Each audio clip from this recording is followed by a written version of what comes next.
So you see, all you need to do is light the pumpkin with this candle.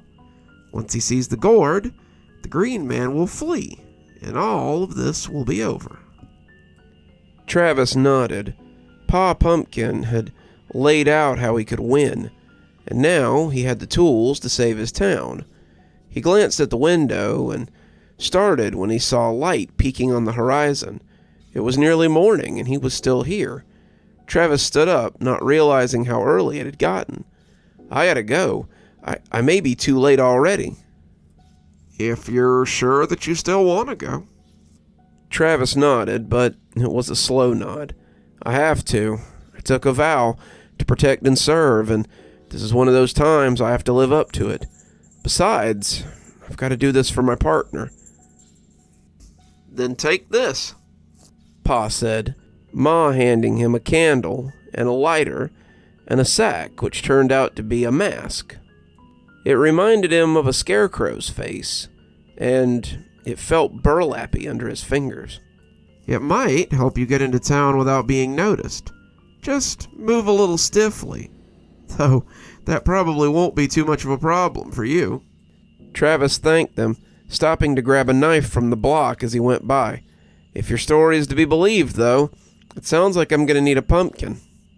Pa nodded. Sadly, we don't have any to offer. He pointed out the window, and Travis gasped when he saw that their greenhouse had been burned down. The barn had a little discoloration as well, but it was clear where the target had been. The pumpkins stood out like cow flops on the burnt earth, and Travis wondered how they would manage without a readily available stock of pumpkins. Don't worry, we had each changed out our pumpkins recently, so we'll be fine until the greenhouse is rebuilt. But we don't have any to spare. You'll have to hope to find one on the way to town, I guess. I can't take that chance, Travis said, sounding a little more put out than he meant to.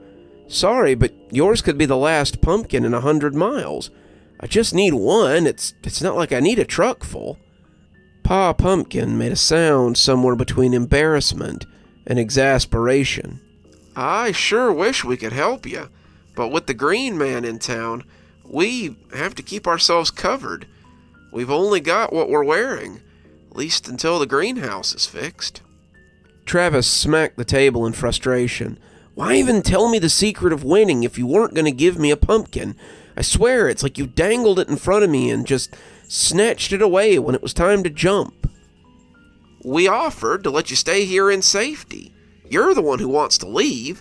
For all you know, the town's already gone, and your vow means nothing. For all you know, they're waiting on a jack-o'-lantern to snatch victory from defeat, Travis shot back. Pa shook his head. If you're leaving, then go. We've told you our resources are limited, and if you can't accept that, then he can have mine. A small voice came from behind Travis, and Pa turned his hollow eyes towards the entry to the kitchen. Travis looked to find the little pumpkin kid he'd seen in the park, peeking from behind the door. Margaret, I thought you were sleeping.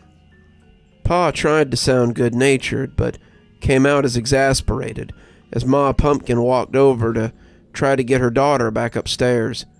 Margaret, however, was intent on helping. I want to help. The people in town don't deserve to die while we hide. I want to help. She was reaching up for her head, but Travis shook his as he told her not to.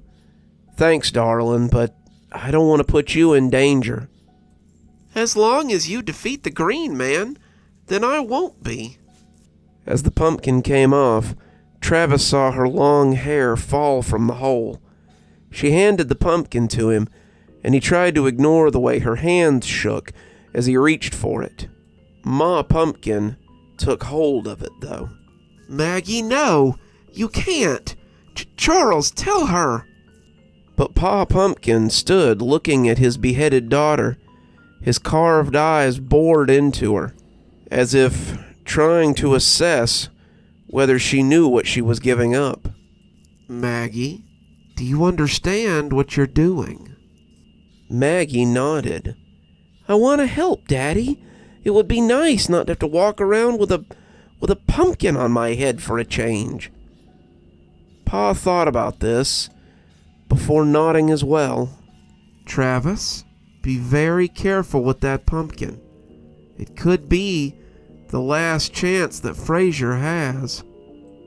Travis thanked her, thanked them all, before heading out. Pa had tossed him his car keys, but told him to leave it at the outskirts of Frazier. It would blow your cover to come into town driving a car. Good luck, young man. Travis put the little pumpkin in the passenger seat, buckling it in before setting off. Hopefully, he was carrying the salvation of Frazier in that passenger seat. Carl felt his eyes trying to slip shut. You would have said such a thing was impossible, but as the sun came up over Frazier, it did little to dissipate the fog that held them captive through the wee hours of the night. The scarecrows had stayed away from the door, but you could see them in the soup if you looked hard enough. They were hiding, but not very well. Of the armored man or the pumpkin child, there was no sight. The scarecrows seemed to be holding him hostage, and the sheriff was afraid that they were just trying to lure them into a false sense of security. As another yawn came, it seemed that they were just waiting for the adrenaline to run out, the long night of fighting to catch up with them.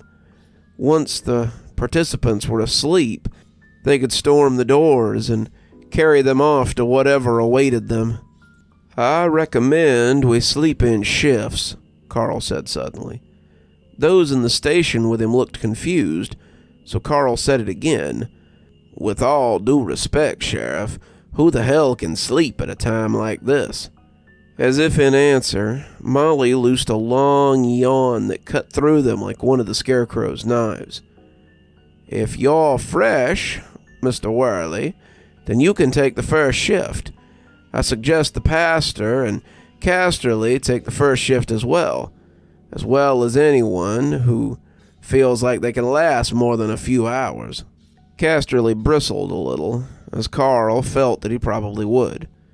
"Just why should I take the first shift? I don't want to be here in the first place. You're here for protection," Carl said, "and if you intend to continue being protected, you're going to have to do it yourself. You and the father have had a good night's sleep, something the rest of us haven't had access to. You three wake us up if anything looks like it's happening out there. The rest of us will get some shut-eye till it does." "I'll stay up too," said Sullivan.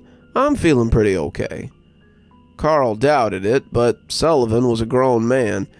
If he wanted to abuse himself, then that was his business. Carl took a seat in his office and cradled his head in his hands as he tried to get some sleep. A few others came in to lay on the floor, Molly and the remaining Alamo brother amongst them, and soon the sounds of snoring helped Carl drift off into oblivion. He went back to the last place he wanted to go, the farmland. He had arrived just in time to see the barn go up.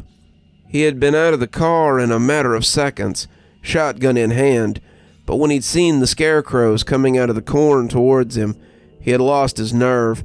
Carl had been involved in a lot of different things in his time in law enforcement, but seeing that many hooded figures swinging from the depths of the stutter field had filled him with an unknown dread. He had climbed into his car and driven away as fast as he could, but in his dream there was no escape. In his dream, the car would not start. In his dream, they had climbed onto the hood of his cruiser and smacked the windshield with the point of their cool knives. In his dream, they had come through the windshield and filled the car with their terrible selves, stabbing him as he came sputtering out of the blackness of sleep. It was 2 hours later, and the office was full of snoring bodies that were likely having better dreams than him. Carl tried to put his head down and find a little more sleep, but it just wouldn't come. Instead, he got up and went to check on the people standing watch. The writer and the preacher were moving around, like they weren't quite sure what to do, and Mr. Worley was at the window with his old rifle, as if waiting for something to happen. He cast a disapproving look back at Sullivan, and Carl was not surprised to find him asleep. He wasn't mad. Who could blame him? They had all fought against the scarecrows for the better part of the night, and the fact that any of them were alive seemed to be a miracle. Sullivan came awake guiltily when the sheriff nudged him with his foot, gripping his gun and looking around as if he'd missed the ambush. "Anything to report?" "Nope. It's been strangely quiet, actually. I don't know if they're looking for weakness or just shoring up their numbers. I don't know how they make more of those scarecrows, but I have to wonder what happens to the people in town who aren't in the police station." Carl had entertained the same idea, but he couldn't help those people. The people who had chosen to stand with him during the initial push were the only ones he could help right now. He had to trust that some people had seen what was happening and were hunkered down. He had to hope they weren't the only armed resistance that was standing up against these things. Frazier was a farm town, and that usually meant that you had about twice as many guns as you did residents. There had to be someone out there organizing and trying to help people, just like Carl. He hoped against hope that Gibbs and Parks might be out there, helping. Even Gage and Dreyfus would be a help right now, but he couldn't waste a lot of thought on that at the moment. Right now it was about the present, and the present was bleak. "Go catch a few hours, Sullivan. I think I've had about as much sleep as I can handle right now." He looked like he wanted to argue, but in the end, he got up and took himself to the sheriff's office with the others. Carl took Sullivan's spot and laid his own gun across his lap. It was his turn to take a watch. Pastor Marley hadn't held a gun in a long time. The one he had held when he was in the Marines had been a carbine, but the shotgun was not unknown to him. It seemed strange for a man of faith to take up arms in this way, but this was the nature of his work sometimes. In the service of God, you had to do what made you uncomfortable sometimes. Casterly was sitting in the corner like a sulking child, his gun held out in front of him as if he might try to off himself at any moment. He looked miserable, the night clearly not going the way he had planned. Marley wasn't sure if the man would even stand when the time came, and the time would come, as it was wont to do. Marley wasn't quite sure what they were doing in town all day, while they huddled here and rested. The Green Man was making new scarecrows, willingly or not, and by the time night fell again, he would have more than enough to surround the station and take them. Marley wept for the parishioners that he was likely to lose in this little skirmish, and made a note to say prayers for each if he made it out of this alive. "I would think having a man of cloth on our side would offer us a little divine intervention," came a sarcastic voice from the corner. He looked over to see Casterly glowering at him from between his knees. "The Lord works in mysterious ways." "Cut the crap," Casterly retorted. "If there is a God, then he must be pretty unimpressed with you to let you falter in a situation like this." Sheriff Carl looked darkly at the two of them, but seemed to be on the fence about whether or not he wanted to get involved in something like this. "And what's that supposed to mean?" Marley asked, feeling he already knew the answer. "I did my research on you, Pastor. I know you used to be Father Joseph Marley, a priest in good standing with the Catholic Church. Most of the people I talked to said you're still remembered fondly, yet you exile yourself to this little backwater and hide amongst a different flock of sheep. Why would a Catholic decide to convert to a Protestant faith, and Baptist of all things, when they were still in favor of the church?" Marley thought about sparking at him, just really letting him have it, but realized that anger was what Casterly wanted. He wanted to be able to point at the old priest and show everyone how irrational he was in the face of his argument. The fact that Nathan Casterly was some kind of a shadow broker for Frazier didn't seem to play into it at all. These were his beliefs, such as they were, and Marley would need to answer them or lose some credibility in the face of people that were likely counting on him. I was a priest in a town in North Germany, a town called Haddelstrom. It was a little farming town, a lot like this, but they too had a problem. After many years of peace and prosperity, a stranger came to town to show them a different way. He told them how his god could grow crops, cure their livestock, and all they would have to do would be to worship him. They would have to build an altar, they would have to make sacrifice, and in the end they would return to ways that would have been very familiar to their forebears. In the end, the righteous were put out, outnumbered by the pagans, and I wasn't strong enough to stand against them.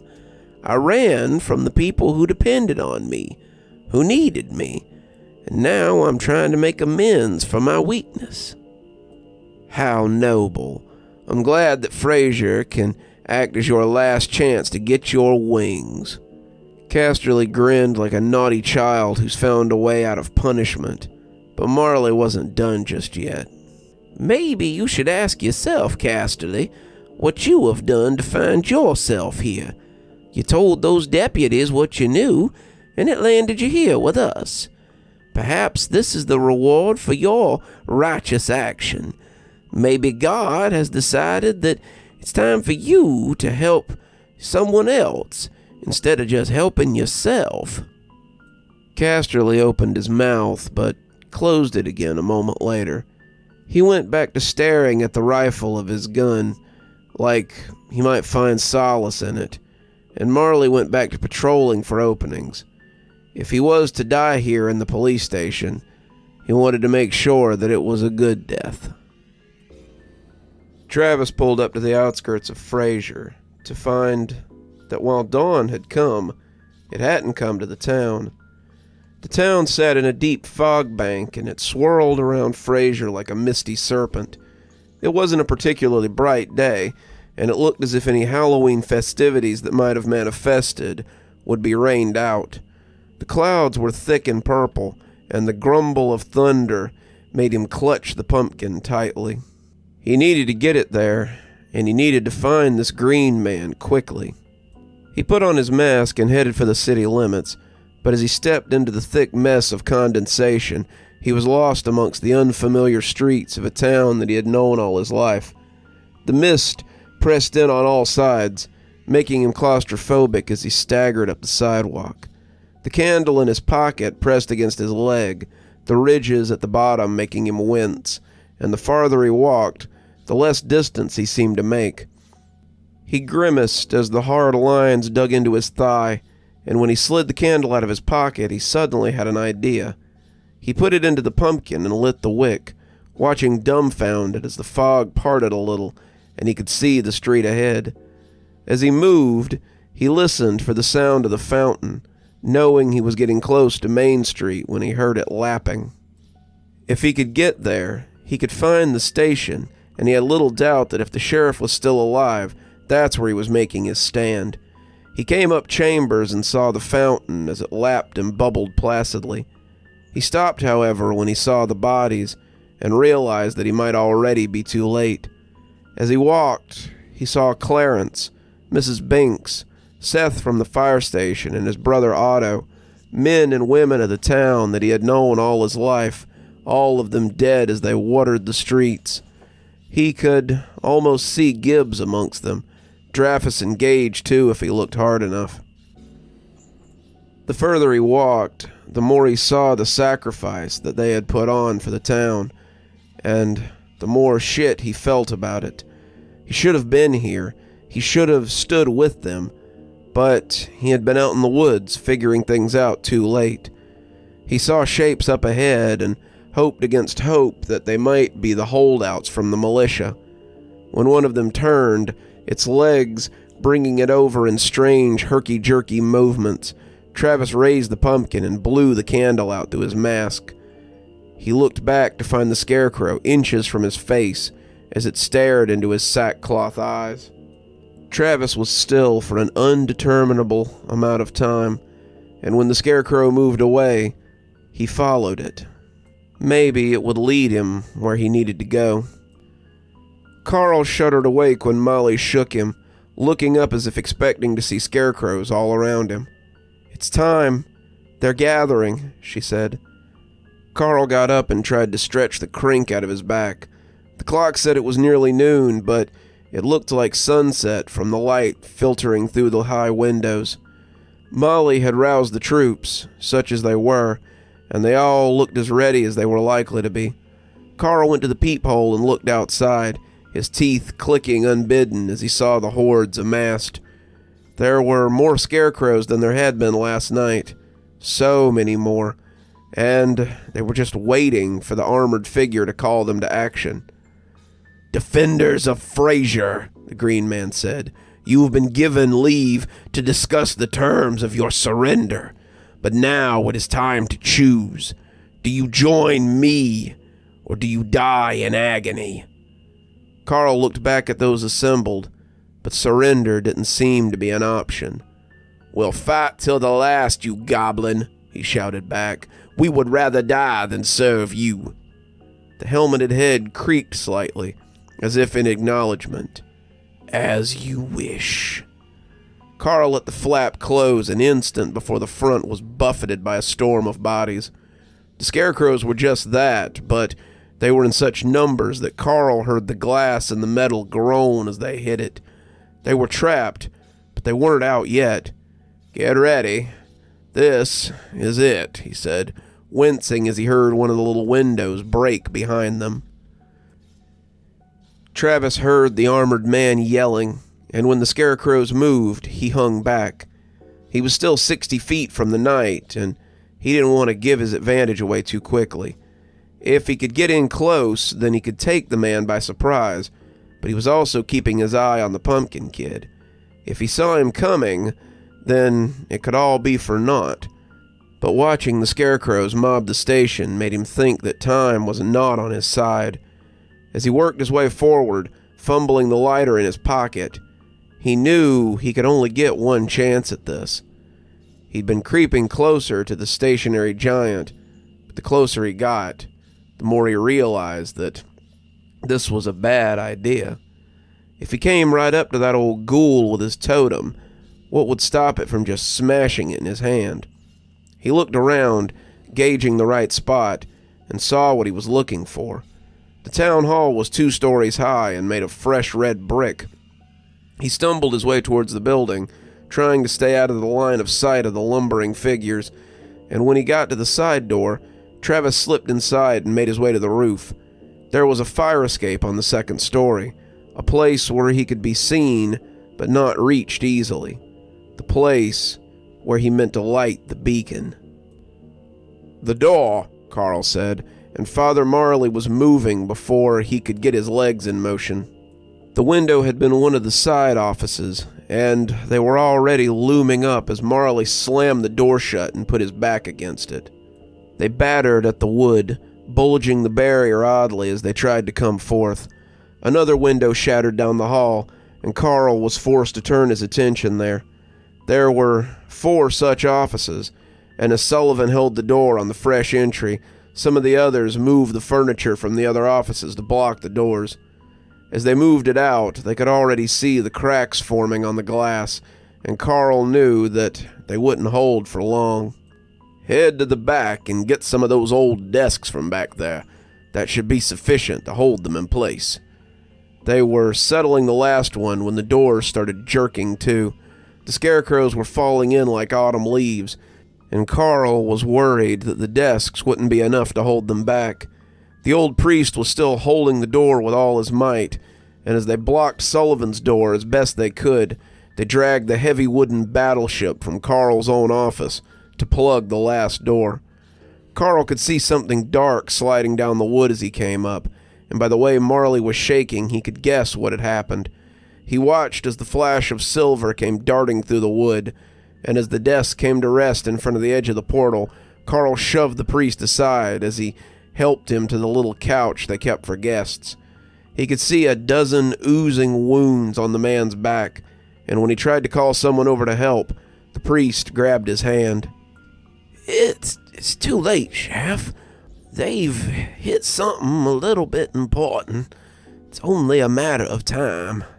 He clutched Carl's hand, and when someone shrieked and a gun barked, he turned back to see what was going on.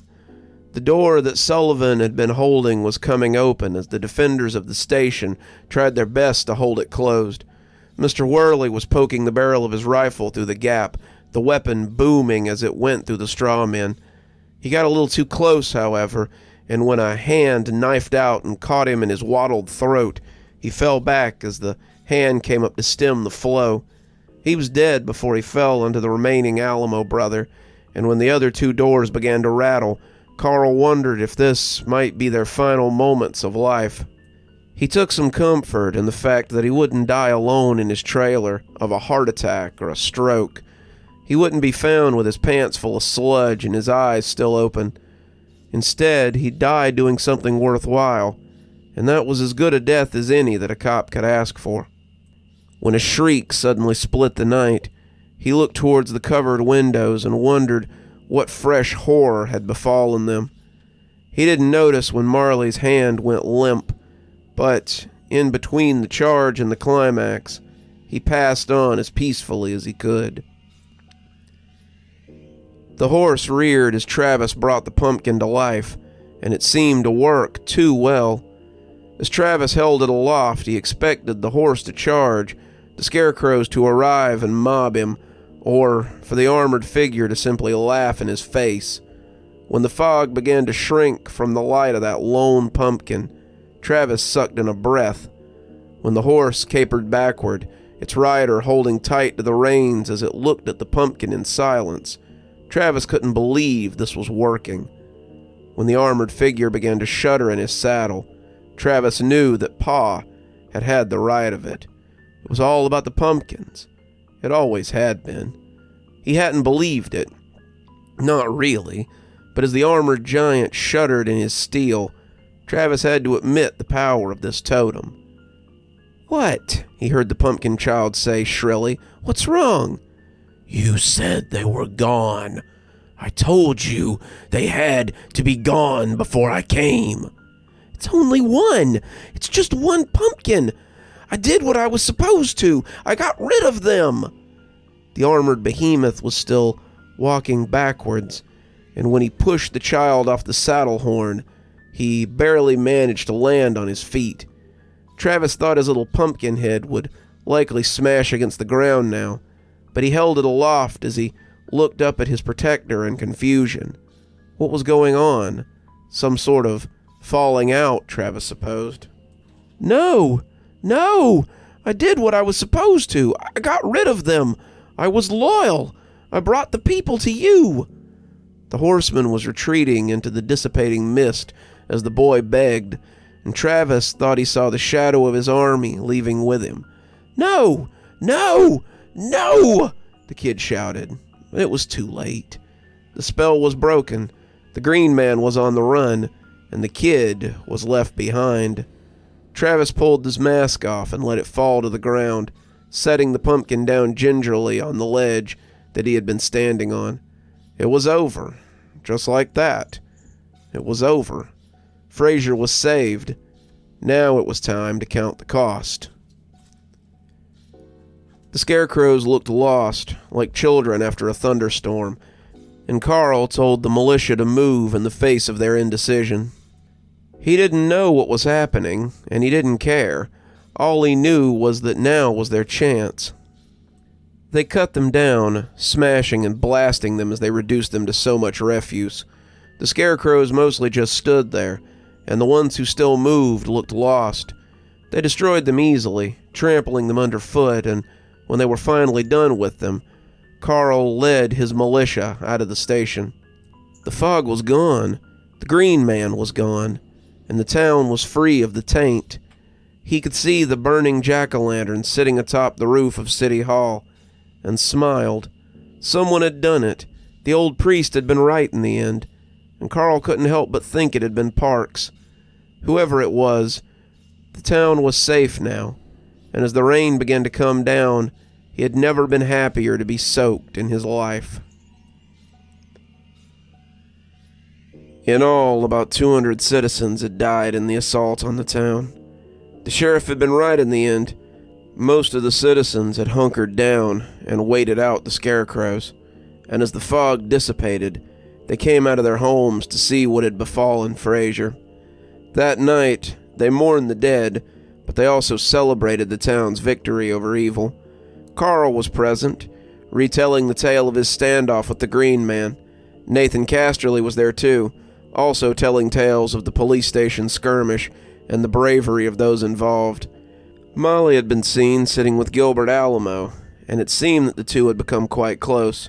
Sullivan, the remains of the volunteer fire department, Darrell Landry, they were all the center of attention as they told their tales, but one face was absent. Carl knew that Parks had been the one to light the pumpkin, but he hadn't come back to the station after the fog had dissipated. No one had seen the pumpkin child either, and Carl had to wonder if the two were together. He supposed he might tell him, if he ever came back. Sheriff Carl hoped that he would. Frazier could use more heroes, like Travis Parks. Travis looked in on the pumpkin kid as he sat with Maggie. The two were talking quietly together, and the little girl looked happier to have a guest. The pumpkin boy was far from good company, but when you'd spent as long as Maggie had without a real friend, it probably didn't make much of a difference. She looked happy without her stuffy pumpkin head to hide her face, and Travis wondered if the boy would ever be able to take his mask off again. "We can keep him here with us," Pa Pumpkin said, making Travis jump a little. "I doubt the Green Man will come after him, but we can keep him hidden as best we can. Maybe we can fix him, remind him of who he used to be." Pa looked very different without his mask, an aging sodbuster with a pretty common face beneath all that gourd. His skin was very pale, after a decade or more beneath the pumpkin, and Travis was glad to see that he and his wife had ditched their disguises. Both sat on the front porch now, totems against the encroaching winter, and Travis hoped that they would never have to don them again. The pumpkin boy looked at Maggie suddenly, and though Travis couldn't see him, he felt like he was smiling. "Whatever you do, just don't let him come back to town," Travis said. "People have long memories, and they will be looking for him. We'll protect him. You can count on that," Pa was quick to say. Travis had bustled the little guy out of town so quickly that he'd been halfway back to the farm before thinking better of it. The kid had seemed to deflate after the fall of his master, and all that bluster seemed to have gone right out of him. He hadn't said a word since they arrived, not that Travis had heard at least, and seeing him with Maggie now made him think that he might go back to whatever normal looked like for him. Travis left not long after, thanking Pa and Ma for their hospitality and their generosity. Over the years, he would return to the house many times, watching the kid grow alongside Maggie. Maggie never wore the pumpkin again, and over time, the boy's head returned to normal. The town never forgot what had happened on that Halloween, and Travis was as much of a hero as any of the militia. Life in Frazier went back to something like normal, and over time, the town healed. They were careful about their pumpkins, though. Pumpkins became a staple in Frazier, and no Halloween was without a jack-o'-lantern ever again. The altar in the woods was buried, backhoes and tractors used to sink it deep in the earth. They say you can still hear an odd whispering in the woods if you linger there, but it's faint and spidery. The altar still tries to entice people into doing its will, but the townspeople know better now. They know what lies at the heart of the altar, and what demons they might bring forth if they listen for too long. And thus, Frazier became one of the few towns to survive the incursion of the Green Man. But he will always come back. Be mindful of strangeness in your own town, lest you find yourself tested by the Green Man and his minions one year.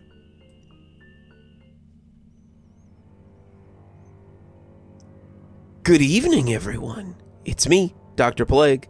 Thanks so much for joining me for this Halloween season, and thanks for enjoying Frazier's Fall, an original story of my own concoction.